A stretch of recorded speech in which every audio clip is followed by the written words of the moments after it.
The longship's prow cut through the churning waves as Sigurd Bjarnarson stood at the helm, his weathered hand steady on the steering oar. The sea spray mingled with the blood splattered across his mail, neither of which he bothered to wipe away. Around him, his warriors sang victory songs as they rowed homeward, their chests heaving with exertion and pride after the successful raid on the Saxon settlement.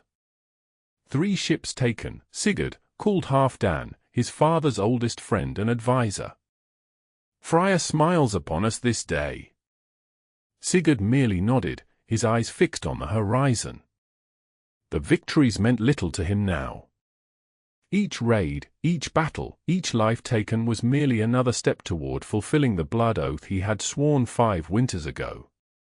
An oath to destroy every member of the Eastling clan who had massacred his mother and sisters while he and his father were away hunting.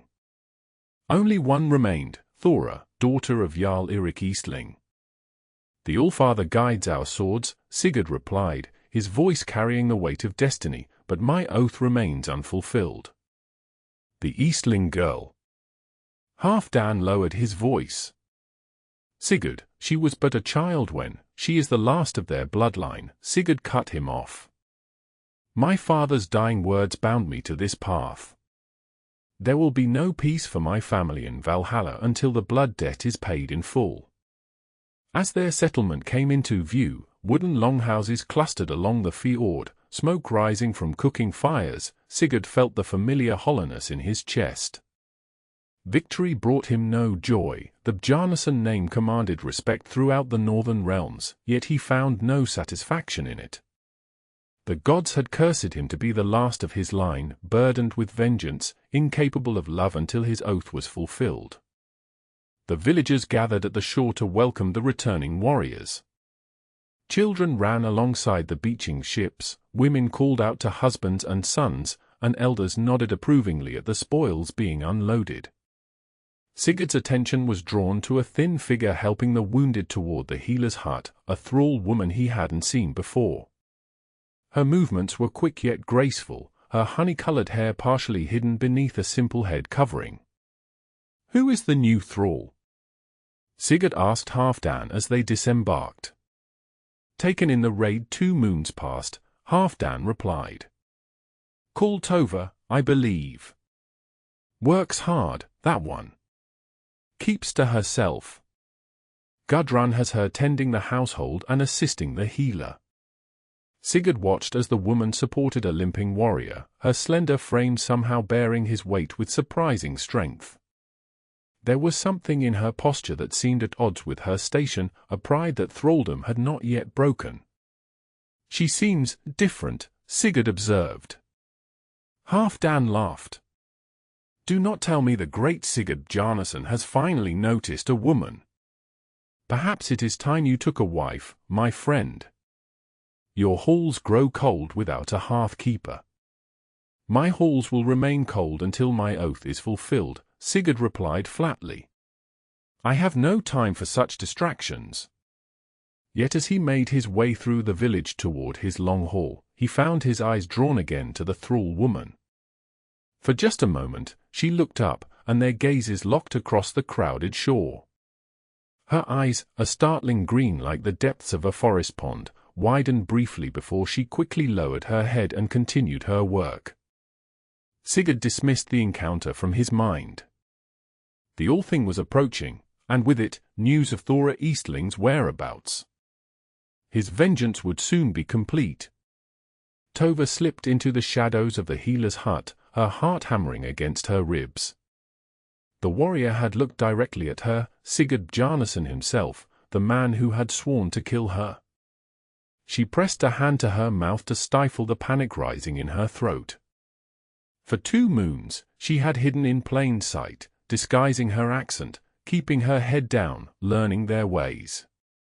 No one suspected that the quiet thrall woman was actually Thora Eastling, daughter of Jarl Eirik, the last survivor of her clan.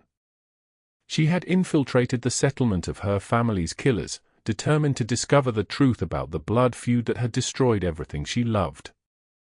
Because despite what the Bjarnarson clan believed, her father had not been responsible for the deaths of Sigurd's mother and sisters. The attack had come from berserkers wearing Eastling colors, a deception she was certain of but could not yet prove. Before she could avenge her family, she needed evidence that would stop this senseless cycle of bloodshed. Tova. More water for the wounded, called Gudrun, the healer woman who had shown her unexpected kindness.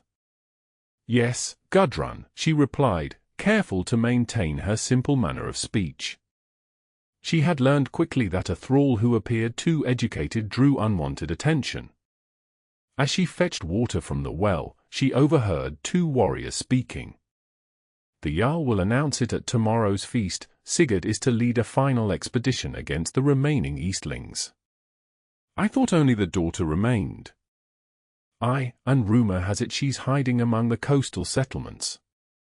Sigurd won't rest until he finds her. Thora's hands trembled as she carried the water bucket back to the healer's hut. Time was running short. She needed to find proof of the deception before Sigurd discovered her identity and killed her without hearing the truth. That night, as she laid out sleeping furs for Gudrun's family, the healer watched her with curious eyes. You handle yourself well for one who was born free, Gudrun observed quietly. Thora froze. I don't know what you mean. Your hands, Gudrun said, pointing to Thora's palms. They were soft when you arrived. Not the hands of a farmer's daughter as you claimed. And you understand herbs too well, know too many healing songs. Thora swallowed hard. Please, I do not seek to harm you, Gudrun assured her.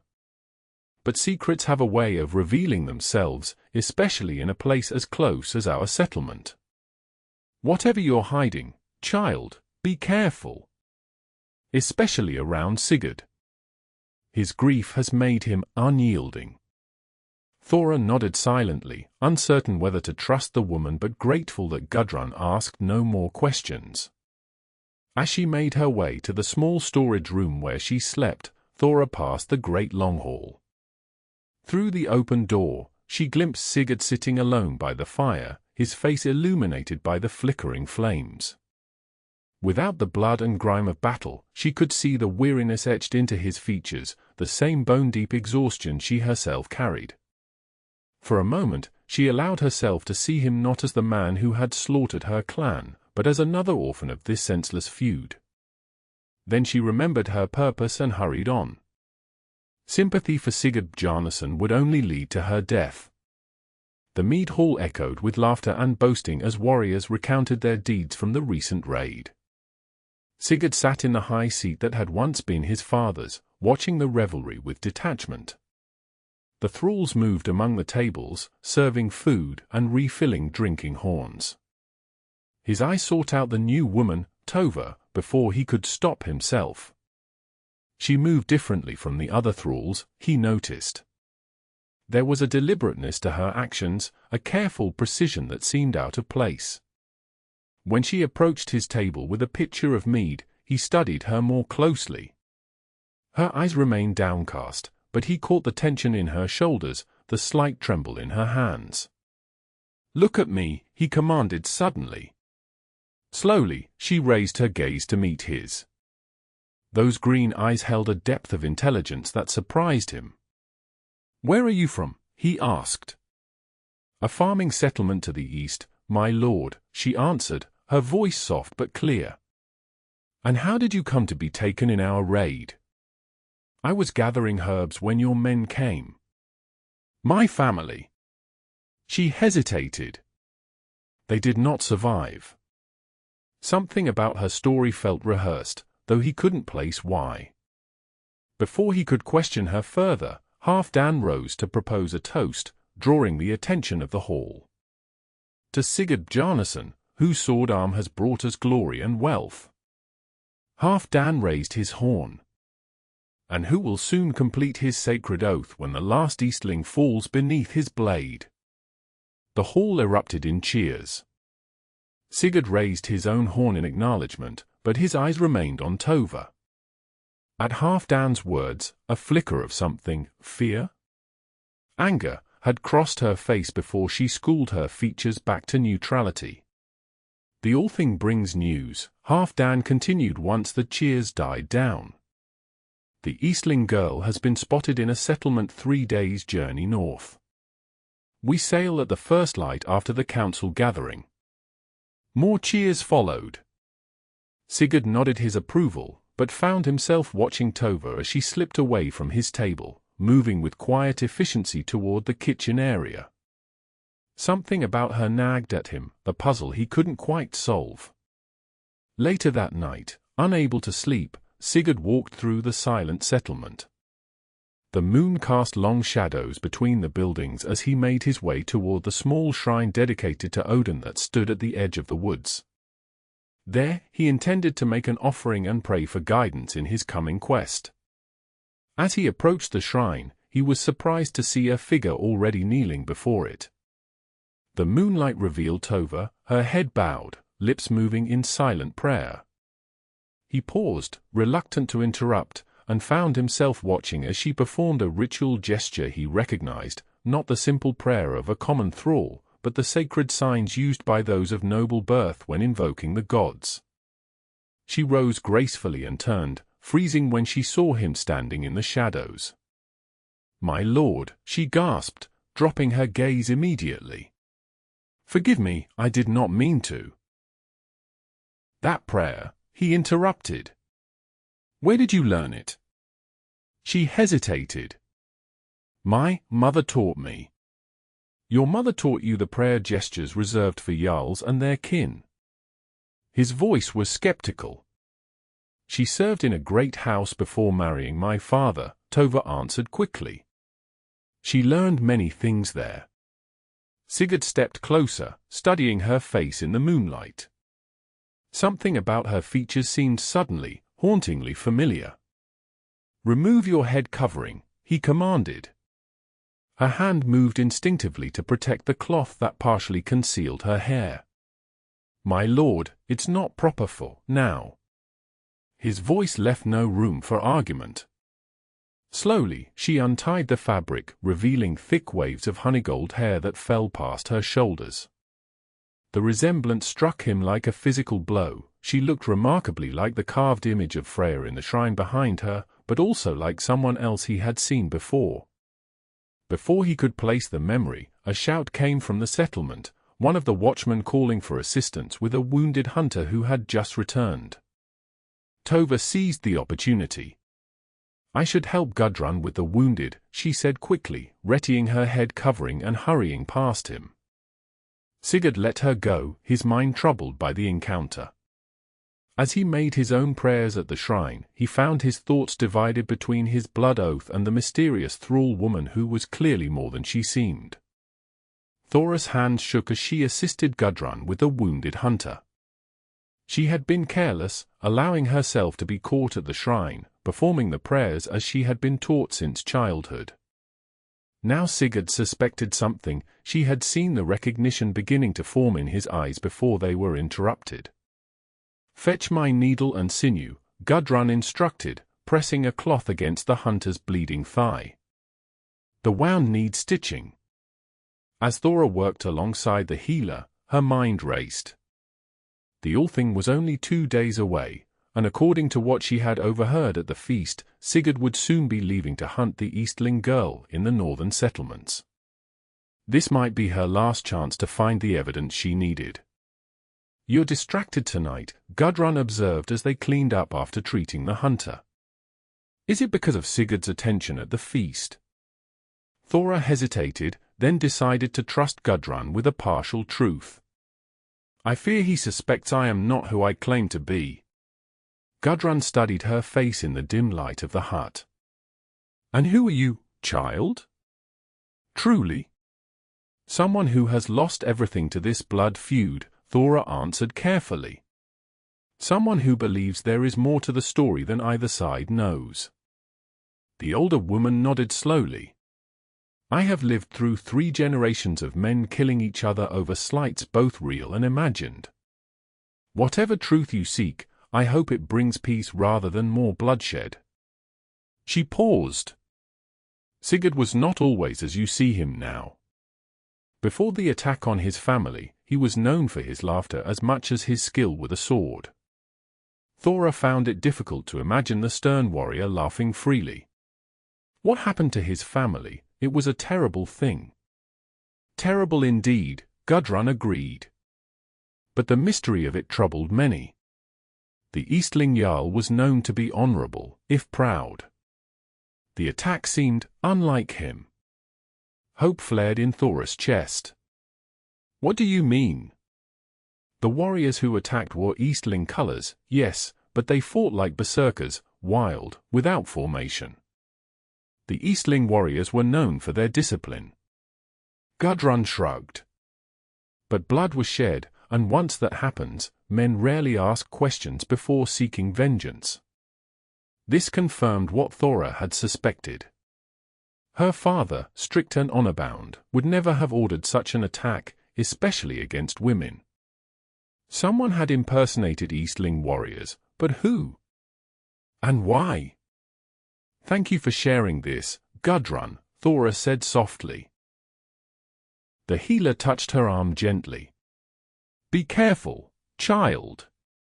Whatever truth you seek, it may not be welcomed by those who have built their lives around a certain version of events. That night, Thora lay awake, contemplating her next move. She needed to search Sigurd's private quarters for any correspondence or evidence that might reveal who had truly orchestrated the attack on his family. The risk was enormous. If caught, she would surely be killed. But without proof, the blood feud would never end. She would make her attempt tomorrow, while Sigurd attended the Prealthing Council with the other warriors. The council gathering kept Sigurd occupied from morning until late afternoon. The discussion of trade agreements, land disputes, and the upcoming raiding season would normally have held his attention, but today his thoughts kept drifting to the strange thrall woman and the familiar quality of her features. You seem distracted, Sigurd, remarked Ivo, one of the elder council members. Is your mind already on the hunt for the Eastling girl? Partly, Sigurd admitted. But I've also been thinking about the attack on my family. There are aspects of it I never fully understood. Ivo shifted uncomfortably. What is there to understand? Eastling warriors were found with your mother's and sister's blood on their blades. Yes, but why? My father always spoke of Jarl Erik as proud but honorable. What would drive him to order such an attack? Who can know the minds of men? Eva replied dismissively. Perhaps he coveted your father's lands. Perhaps there was an old grudge we knew nothing of. Does it matter? Blood calls for blood, that is our way. Sigurd nodded, but the questions lingered. After the council disbanded, he found himself walking toward the healer's hut rather than his own hall. He told himself he merely wished to check on the wounded hunter, but in truth, he hoped to encounter Tova again. The hut was empty save for Gudrun, who was grinding herbs with a mortar and pestle. Where is your assistant? Sigurd asked, trying to sound casual. Gudrun gave him a knowing look. I sent Tova to gather more yarrow by the eastern stream. She has a gift for finding the best healing plants. She continued her work, then added, she's not what she seems, that one. Sigurd stiffened. What do you mean? Only that some people come into our lives for a purpose. The Norns weave complex patterns, Sigurd Bjarnarson. Sometimes what we think we want is not what the gods know we need. Before he could press her further, a commotion arose from the direction of his long hall. A shout went up, and he saw his steward dragging someone from the entrance, a struggling figure with honeygold hair spilling from a loosened head covering. Tova. Sigurd strode quickly toward the gathering crowd. The steward had forced Tova to her knees before the hall. What is this? Sigurd demanded. Found her sneaking about your private chamber, my lord, the steward reported. Going through your correspondence chest. Murmurs rippled through the onlookers. Such an act from a thrall was unthinkable, a serious offense that could be punished by death. Sigurd looked down at Tova, who kept her face lowered. "Look at me," he commanded for the second time in as many days. Slowly, she raised her head. There was fear in her eyes, but also a defiance that stirred his curiosity. "Why were you in my chambers?" She remained silent. "Answer me, or by Odin, I'll—" "You'll what?" she suddenly challenged, her voice changing, losing its carefully maintained simplicity. "Kill me? You intend to do that anyway, Sigurd Bjarnarson." The crowd gasped at her audacity. Sigurd stepped back, startled by the transformation. Her posture had changed, too, in no longer the humble thrall but someone who carried herself with authority despite kneeling in the dirt. "Who are you?" he demanded. She straightened her shoulders and looked him directly in the eye. "I am Thora, daughter of Jarl Eastling.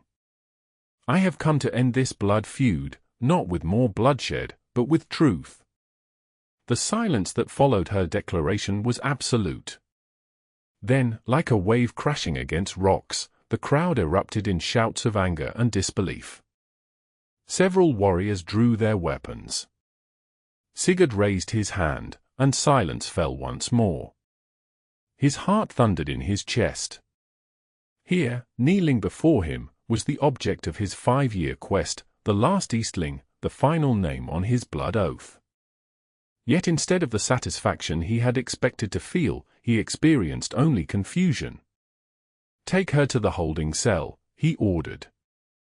"She will be dealt with after the Althing." As the steward dragged her away, Thora called out, "Your family wasn't killed by my father's men, Sigurd. We were both deceived." "There is proof. Silence her," Sigurd commanded, unwilling to hear more. Her words threatened to undermine everything he had believed, everything that had driven him for 5 long years.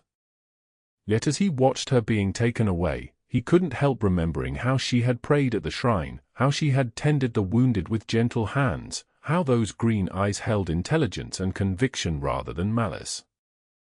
Halfdan approached him cautiously. "This is a sign from the gods, Sigurd. The oath can be fulfilled without the need to hunt her down." "Yes," Sigurd agreed distantly. "After the Althing, justice will be done." But as he spoke the words, he felt a strange hollowness in his chest. Was it truly justice he sought? Or merely the fulfillment of an oath that had consumed his life for so long he no longer remembered what it was to live without its burden? In the small, dark holding cell, Thora sat with her back against the wall, contemplating her failure. She had been so close to finding what she sought. Rumor had it that Sigurd kept all correspondence in a carved chest near his bed. If there had been any messages regarding the attack, they would have been there. Now she would die without proving her father's innocence, without ending the blood feud that had claimed both their families. The door creaked open, and Gudrun entered carrying a small bowl of water and a piece of bread. The mighty Jarl's daughter, reduced to stealing through men's bedchambers, the healer said, her tone gently chiding as she set down the food. "Not quite the plan you had in mind, I imagine." "You don't seem surprised," Thora observed. "I suspected something when you first arrived. Your knowledge of herbs, your manner of speech when you thought no one was listening, you reminded me of your mother." Thora looked up sharply. "You knew my mother?" "Before she married your father, yes. She came to our settlement once with a trading party. I taught her some of our healing ways." Gudrun sat beside her on the bench. "She was kind, your mother. I cannot imagine she would want her daughter to die continuing this feud."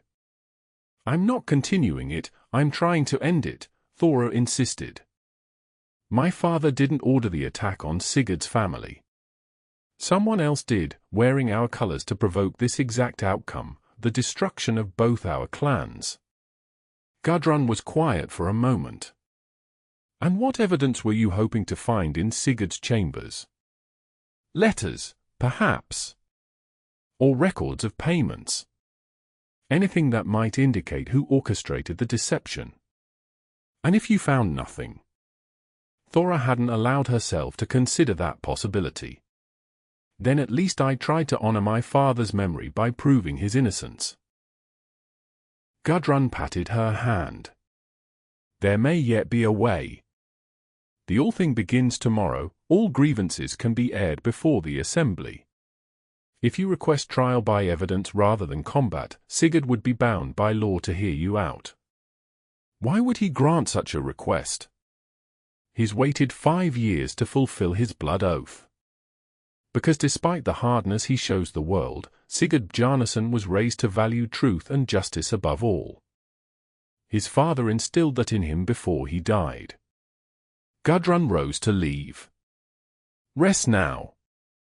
Tomorrow will determine whether this feud ends in more bloodshed or in understanding. After the healer left, Thora ate the bread slowly, considering Gudrun's words. A trial by evidence was rarely requested in blood feud cases, but it was her only hope. She would need to be persuasive, to appeal not to Sigurd's mercy, which might not exist, but to his sense of honor and justice. As night fell, she heard footsteps approaching her cell. The door opened to reveal Sigurd himself, holding a torch that illuminated his stern features.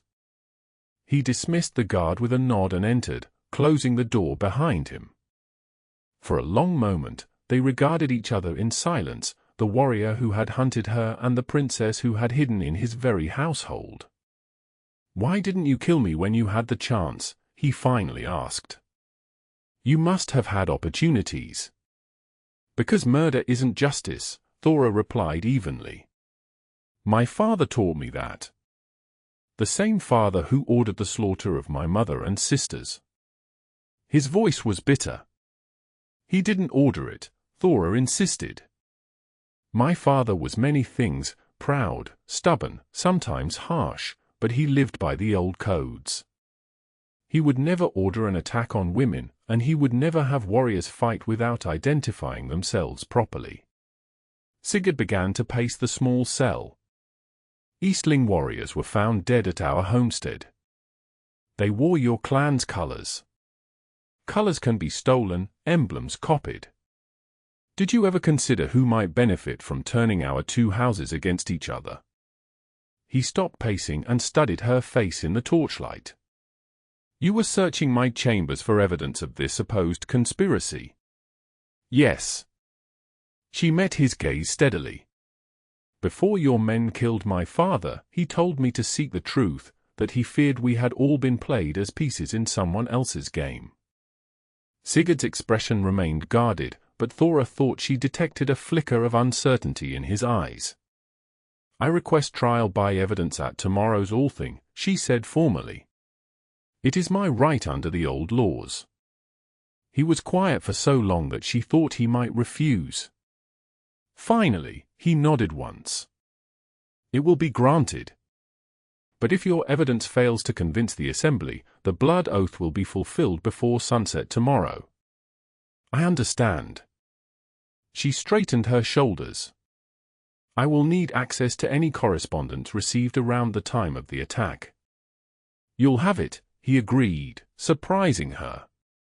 "I have no fear of the truth, Thora Eastling. If we have both been deceived, as you claim, then I want to know by whom and why." As he turned to leave, Thora called after him. "What if you've spent 5 years living for vengeance, only to discover it was misplaced? What then, Sigurd Bjarnarson?"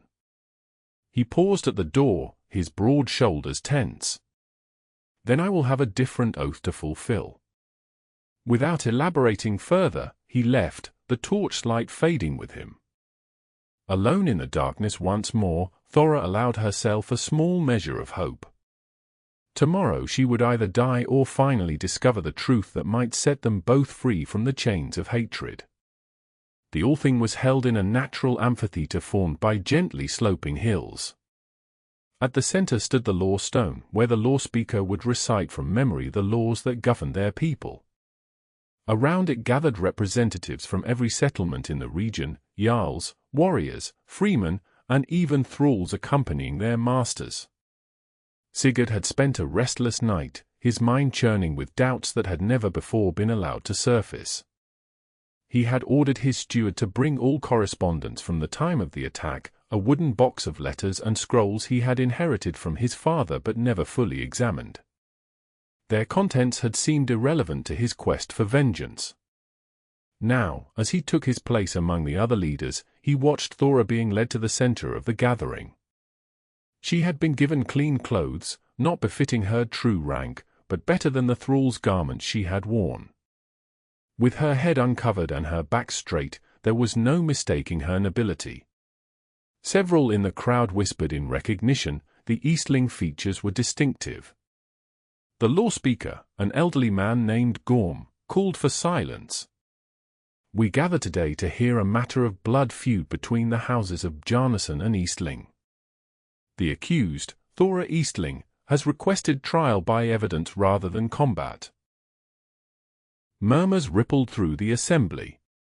Such trials were uncommon, especially in cases of blood feud, which were typically settled by combat or direct compensation. "Sigurd Bjarnarson, as the injured party, do you consent to this form of trial?" Gorm asked formally. Sigurd stepped forward. "I do." "Then let the evidence be presented." Thora spoke clearly, her voice carrying across the hushed gathering. She recounted the history between their families, not enemies originally, but respectful rivals who had even fought side by side in earlier raids. She described her father's reaction to news of the attack on Sigurd's family, shock and denial, followed by a desperate attempt to communicate with Sigurd's father before the Bjarnarson forces descended upon their settlement. "My father died proclaiming his innocence," she concluded. "His final words to me were to seek the truth, for he believed someone had deliberately provoked this feud to destroy both our houses." The law speaker turned to Sigurd. "What evidence supports or contradicts these claims?" Sigurd produced the box of correspondence. "These letters were received by my father in the months before and after the attack. I have examined them through the night and found something troubling." He withdrew several pieces of parchment. 3 messages, purportedly from Jarl Eirik Eastling, threatening my family. They were the basis for my father's belief in Eastling guilt. He held up another document. And here, a letter actually signed by Jarl Eirik, from a trading negotiation 2 summers before the attack. He handed both to the law speaker, who examined them closely. "The hand is different," Gorm announced, "though they bear the same seal." "Seals can be copied," Thora said, echoing her earlier words to Sigurd. "Just as colors and emblems can be stolen. If not the Eastlings, then who would orchestrate such deception?" Gorm asked. "And to what purpose?" An elderly voice called from the assembly. "I may be able to answer that." The crowd parted to reveal Ivar, the elder council member who had spoken with Sigurd the day before. He walked slowly to the center, leaning heavily on a staff. "Ivar?" Sigurd's brow furrowed in confusion. "What do you know of this?" The old man's face was grave. "More than I should, Jarl Sigurd. For it was I who arranged the attack on your family." Gasps and shouts erupted from the crowd. Sigurd's hand flew to his sword, but Gorm quickly stepped between them. "Let him speak," the law speaker commanded. "This is a trial by evidence." Ivar nodded gratefully. "I arranged it all, the forged letters, the warriors disguised in Eastling colors. I paid a band of berserkers from the Eastern Islands, men with no allegiance to our ways." His voice quavered. "I did it because your father chose Jarl Eirik's trading alliance over mine. My family's fortunes were declining, our influence waning. I saw a way to destroy both houses and elevate my own kin. Sigurd's face had drained of color. You are my father's advisor, his friend. You had my mother and sisters slaughtered for trade rights. Power, Ivar corrected, his eyes gleaming with a fanatic light despite his age. My house was once the greatest in the region, before your grandfather's time. I sought to restore what was lost. Thora stepped forward, her face tight with rage. You destroyed 2 noble houses, caused the deaths of dozens of innocent people, including children, all for your ambition. The weak fall so the strong may rise, Ivar said, lifting his chin. That is the way of our people. No, Sigurd's voice cut through the murmurs of the crowd. That is not our way. Honor, courage, truth, these are the virtues of our people. What you did had nothing to do with strength and everything to do with cowardice. He turned to the law speaker. I withdraw my blood claim against the House of Eastling. The evidence clearly shows they were not responsible for the deaths of my family. Gorm nodded solemnly. The feud between Bjarnarson and Eastling is officially ended. He pointed to Ivar. This man has confessed to murder and deception before the Althing. What punishment does the assembly demand? Voices called out for execution, for outlawry, for various harsh punishments. Sigurd raised his hand for silence. By rights, his fate should be decided jointly by myself and Thora Eastling, as the representatives of the houses he wronged. All eyes turned to Thora, who nodded her agreement. We will announce our decision before the close of the Althing. As Ivar was led away under guard, the crowd began to disperse, buzzing with the shocking revelations. Sigurd found himself standing alone with Thora in the center of the amphitheater, 5 years of hatred and vengeance suddenly without purpose. All this time, he said quietly, I've lived for nothing but revenge against your family. And I've lived in fear and hiding, she replied. Both of us shaped by one man's ambition and deception. They stood in silence, the weight of lost years hanging between them. What will you do now? Sigurd finally asked. Your settlement was destroyed, your people scattered. Thora looked out across the assembly grounds, where people were already returning to their daily concerns, the drama of the trial becoming yesterday's tale. I don't know. Rebuild, perhaps, though it would take years to establish a new settlement. Sigurd hesitated, then spoke words he had never imagined saying to an Eastling. You could stay here. As a guest, not a thrall. At least until we determine Ivar's punishment and your future path. She studied his face, searching for some trick or hidden motive. Finding none, she nodded slowly. I accept your hospitality, Sigurd Bjarnarson.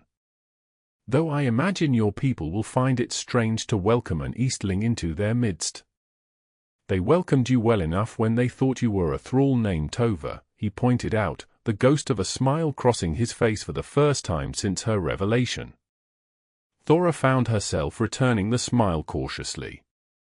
True. Though I believe I made a better healer's assistant than a spy. You made a terrible spy, he agreed, his tone lightening. Praying like a Jarl's daughter at the shrine, speaking too properly when you thought no one was listening, knowing too much about herbs and healing. She shook her head ruefully. Gudrun suspected almost immediately. I should have been more careful.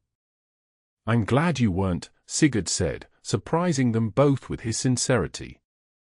Otherwise, we might never have learned the truth. As they walked back toward the settlement together, an uneasy truce forming between them, neither could have predicted how that truth would transform their lives in the days to come. The next fortnight brought profound changes to both Sigurd and Thora. After much deliberation, they had decided Ivar's punishment. The old man was declared Nienga, a person without honor, and exiled from all Norse territories. His property was divided equally between the Bjarnarson and Eastling survivors as compensation, though no wealth could truly make up for the lives lost. Thora took up residence in a small but comfortable dwelling near Gudrun's healing hut. No longer pretending to be a thrall, she resumed her role as a healer and quickly earned the respect of many in the settlement, though some still regarded her with suspicion due to the long-standing feud. Sigurd found himself increasingly drawn to her company. What had begun as courtesy, checking on his guests' welfare, evolved into genuine interest in her knowledge and perspectives. They would often talk late into the evening about healing practices, the old sagas, or their differing interpretations of the god's will.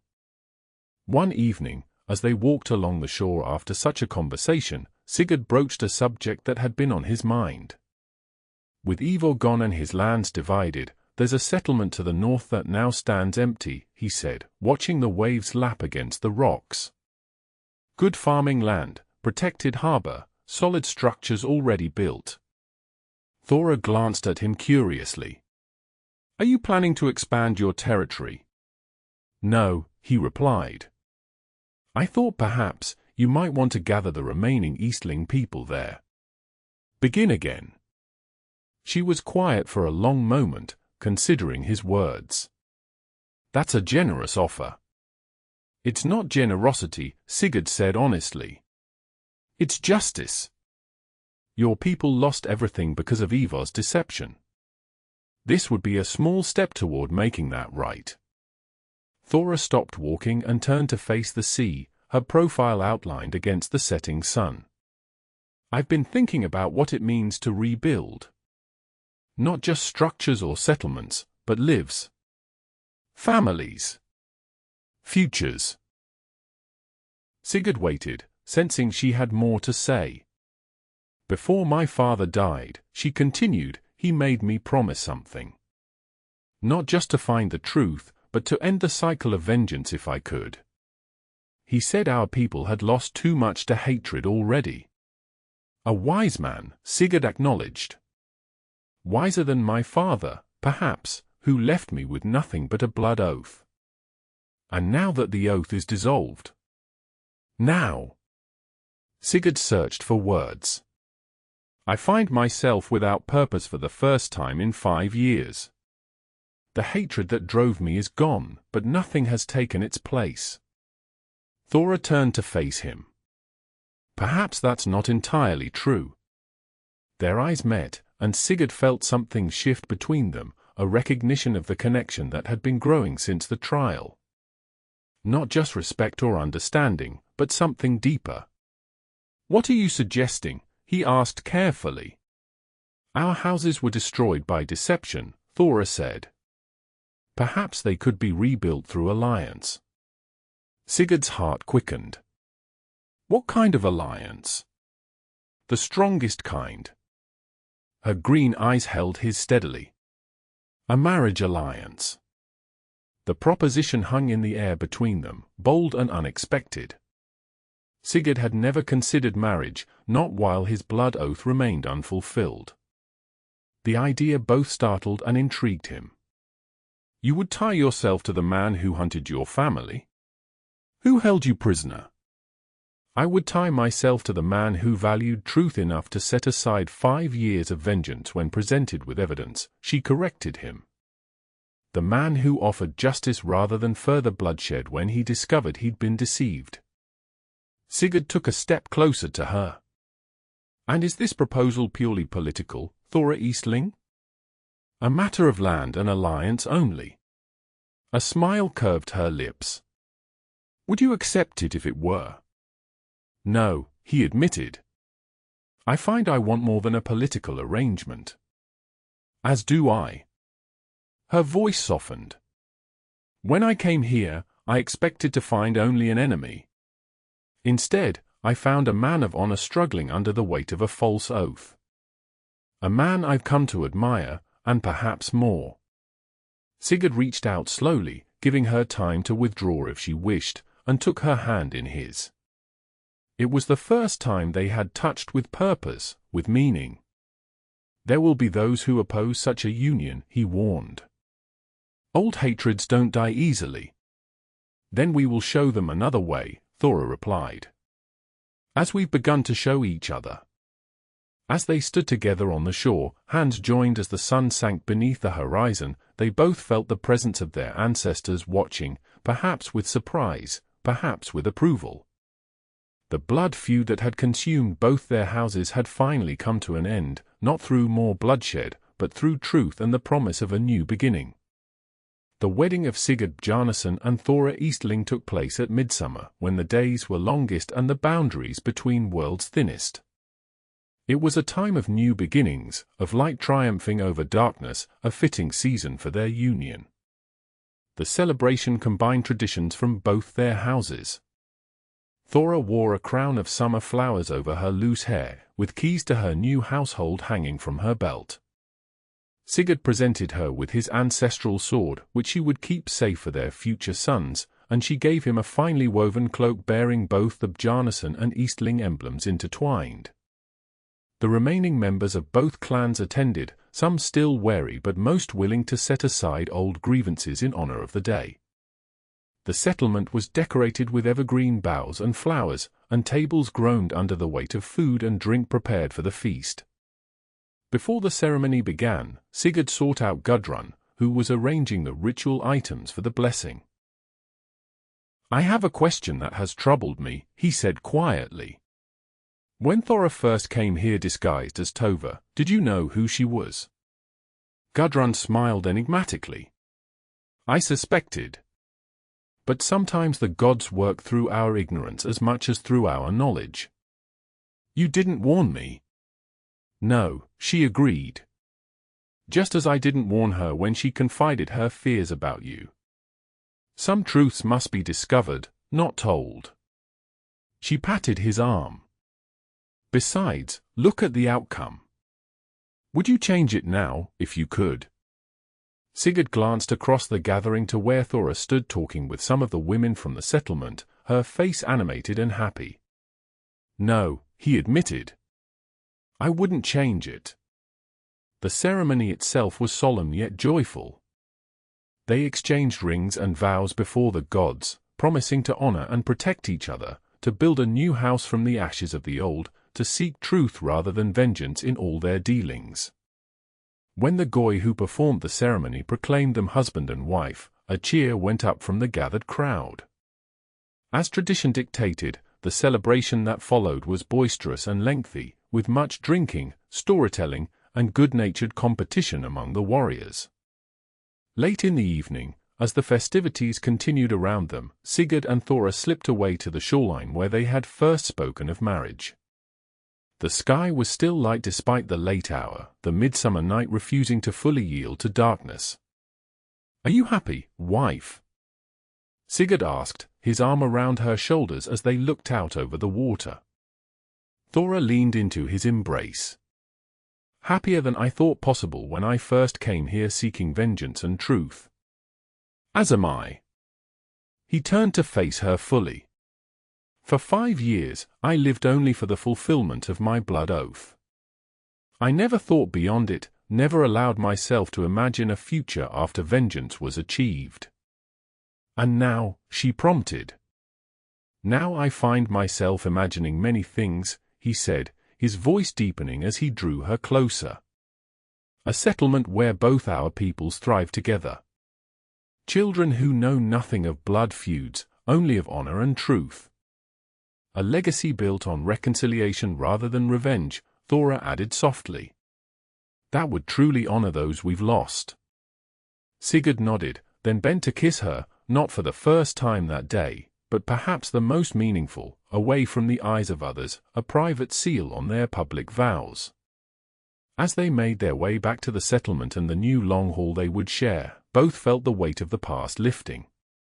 The blood feud that had defined their lives for so long had been transformed into something neither could have imagined, a union that promised healing not just for themselves, but for all their people. In the years that followed, the joint settlement of Bjarnarson and Eastling thrived under their leadership. Children were born, bearing names from both lineages. The story of their feud and reconciliation became a saga told around winter fires, a reminder that even the deepest hatreds could be overcome when truth was valued above vengeance. And if sometimes, when walking the settlement at night, The older folks claimed to see the spirits of those lost in the feud watching over their united descendants with approval. Well, who could say they were wrong? For in the end, it was not Odin's ravens or Thor's hammer that had saved them, but their own courage to see beyond hatred to the possibility of love.